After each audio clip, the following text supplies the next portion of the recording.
This is Expose UX, where startup founders seek help from user experience experts.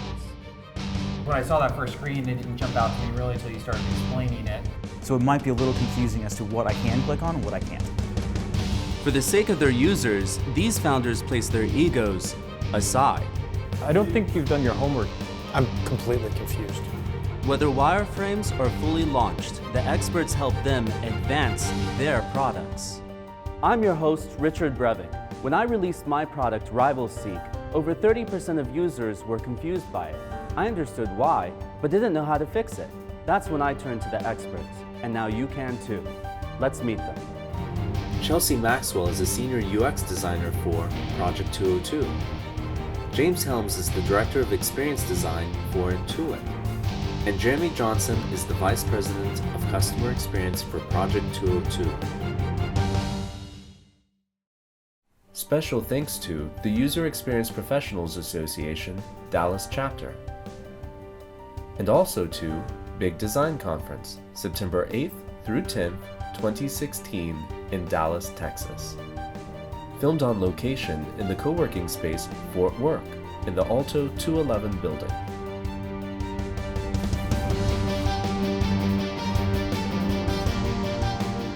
Welcome, Chintan and Atul, to Expose UX. Could you give us a little background on your company? Sure.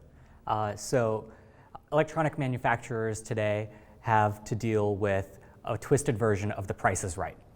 They're expected to come up with a price of an electronics assembly without ever having built it before. If they bid too high, they'll end up losing their customers because they price them out. If they bid too low, they'll win the business, but they'll lose money. So that's why we designed CalcuQuote. CalcuQuote is an enterprise web application that helps electronics contract manufacturers better price their product. We improve their request for quote process. CalcuQuote's been around for a while and we've done thousands of quotes through it. But we know there's a UX problem. With so many business use cases, so many users with different roles and responsibilities logging in, there's a cluttered screen and users feel like they're drinking from a fire hose when they first log in now. So that's why we want your help. All right, could you show us the application? Sure. So I'm going to log in, and for this scenario, I'm going to be somebody that does material pricing, so somebody in the purchasing department.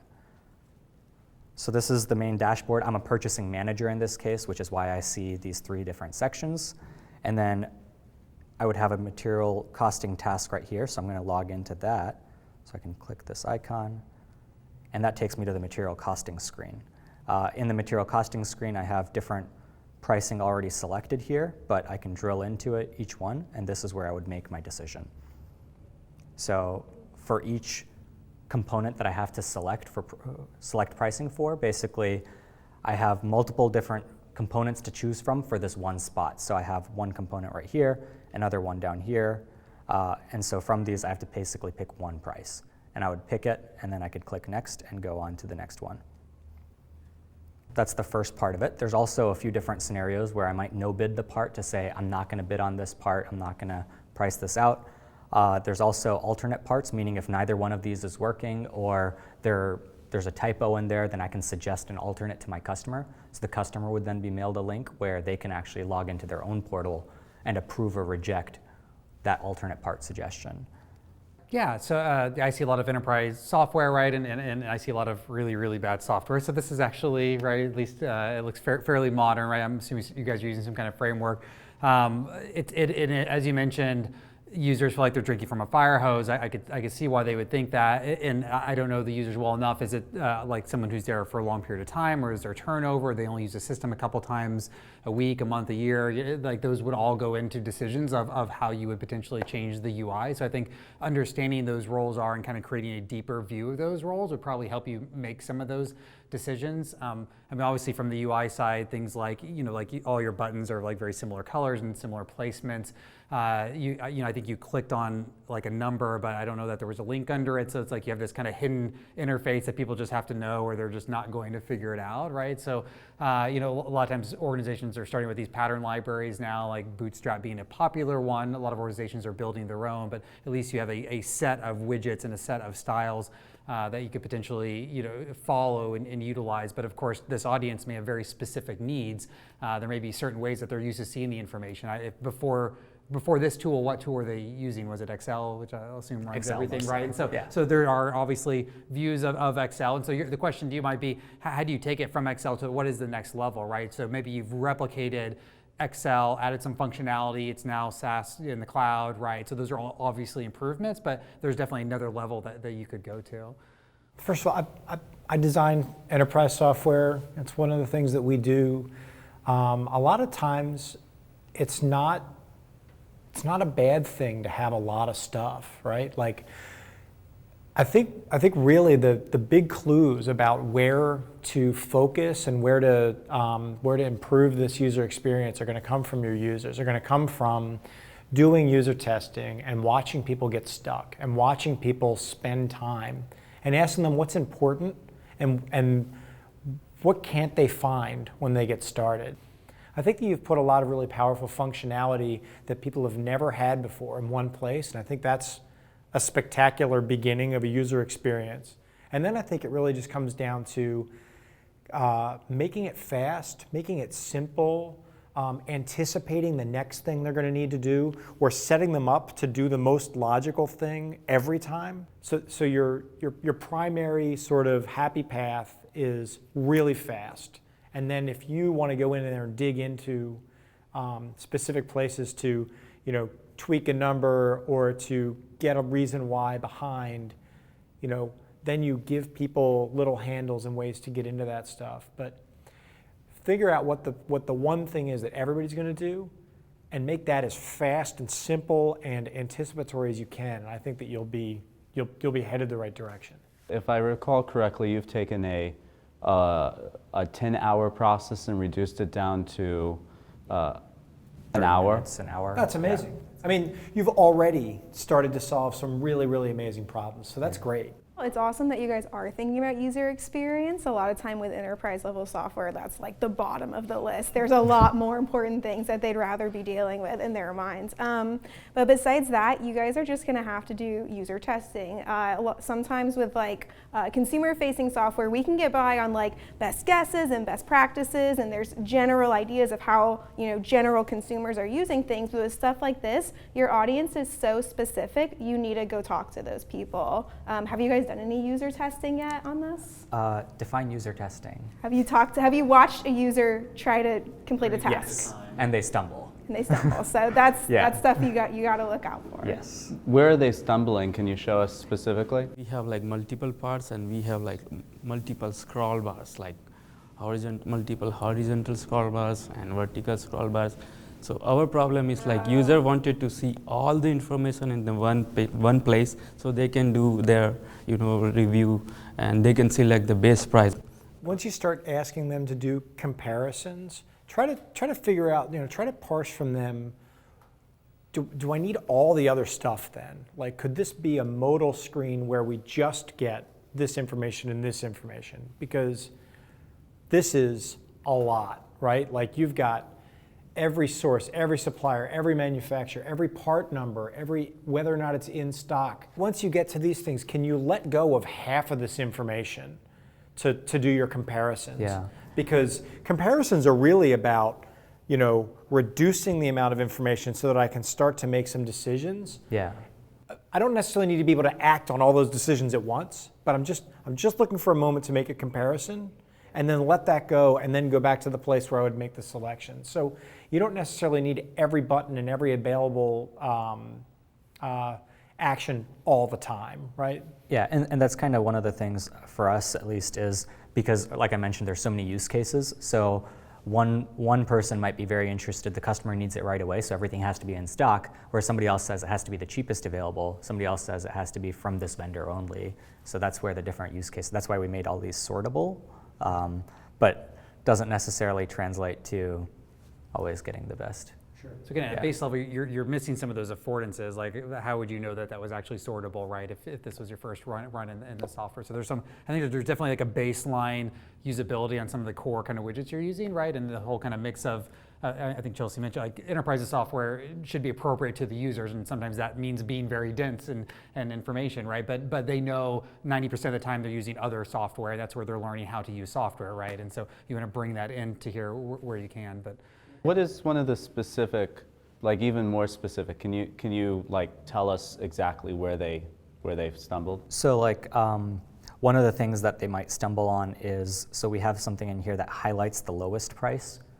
And when you select something, it highlights it blue, right? So they were like, it's not intuitive to know that blue means selected and green means lowest or something like that. Also the horizontal scrolling. So we have notes in here. And then there was some exception use cases where they wanted additional fields. So we added some additional columns you can throw in here. So you can have, like, is it an authorized? There's definitely art to listening to the customer and then observing and making smart decisions, right? Like, so I've worked in software where, like, I'll ask, like, oh, why is that button up there? And they'll be like, oh, no, that's where the space was, right? And that's not why you want to put a button or a widget somewhere, right? It's you want everything to be purposeful, and you as product owners, right? You need to filter kind of what they're saying and make smart decisions from those observations, right? Not just what they say, right? Yeah. And the other part of it being the horizontal scrolling also, just because there is so much data. So when we were initially doing the user testing and stuff, I was on a Mac. Very easy to go left to right because you just put two fingers, but most enterprise users are using it on a Windows machine. Yeah, there's no affordances, and then of course you're going to want to use it on an iPad here before long, so you're going to be... Yeah. So we're designing software for accountants, and many times accountants are dealing with things that are so dense like this that they've all gone to two screens on their desktop because they just need to be able to handle that much information at once. Yeah. And our challenge right now is how do we turn a two-screen desktop into a phone? And I think that there are such great opportunities to challenge yourself to what is this as a phone? Mm-hmm. Because it would force you to you'd have to let go of so much stuff and get really simple and start to anticipate a lot of things. I'm not saying that these guys want to do it on a phone, but I'm just saying that really forces you to make choices and really forces you to anticipate and make some decisions that you wouldn't make because you've got the real estate and because a button could go there. And it makes you think about two things you need to consider here. So like one, what is the very most important piece of information on this page? And then two, like what is the main call to action that you want people to be doing? Because right now it's all at the same level and all the buttons look the same, and which one do I want to be driving the user to click? That makes sense. Yeah. I think moving from Excel, like obviously everyone's very, very linear, right? You're copying those rows, but I mean, really in the responsive world, I mean, like, could you stack some of those rows but still keep the visual delineation that these are distinct objects? Like, does it need to be that long? Can they not actually wrap, right? I know that breaks some of the filtering and sorting and whatnot, right? But like, there are some ways that people are toying with, like, with rows and more Excel-like views, but moving them in a responsive world where eventually it does need to get down to a phone. So what's the ramp-up time? So day one, you walk into an organization, you sit someone down. Like, when are they mostly proficient in this software program? Great question. I'll tell you when I find out. Okay. It seems like it'd be fairly long. 14 years. Yeah, that's a metric you're going to want to reduce, I think. Yeah, I mean, people have been using it since May. Okay. But I still occasionally get a call that's like, I don't know what I'm doing. Help me with this. And I was like, oh, are you charging for the training? No. Then you want this to be easier. Yes, exactly. On the other hand, you've just saved people you've saved people a day per transaction. Yeah. Like, let's take 13 seconds and pat yourself on the back for the fact that you've saved people weeks and months of their lives. You're on the right track with something kick-ass, right? Now, you really need to get down to, okay, now what's the next level? Because it won't be incremental, right? Yeah. It won't be shaving another minute. Yeah. It's going to need to be, all right, how do we save somebody that's been using this thing 9 hours again, right? Like, what's the next level stuff? Or how do you get them to ramp up quickly? To your point earlier about what software their existing is what they're using right now, right? I mean, that's our biggest competition right now is inertia, right? They're used to flipping between 15 different web pages to find pricing and get quotes and flipping between a bunch of spreadsheets. And new users will prefer that to having it all on one screen right now because it's a cluttered screen. So. Well, that's interesting. I wonder what they like about that. Why do they like it better? And what could you learn from that Is it because From- they know it? from or those- why from do they those feel little- like 9 hours is easier than 1 hour, right? Like, what is Yeah. the- Well, maybe it's just Yeah. because they've got, buckets of things in these different places that you could start to learn from and say, it is nice to have it all on one screen, but they also like to be able to just pull up this and just pull up this, because there's a guided moment in each of those individual tasks, and maybe you can learn something from that to start to break this information down into little digestible pieces. Yeah. I mean, great direction. Again, saving time is wonderful. I think there's some kind of base UI patterns that you could probably fix, and then it's understanding those users and just attacking things one at a time and trying to simplify the process.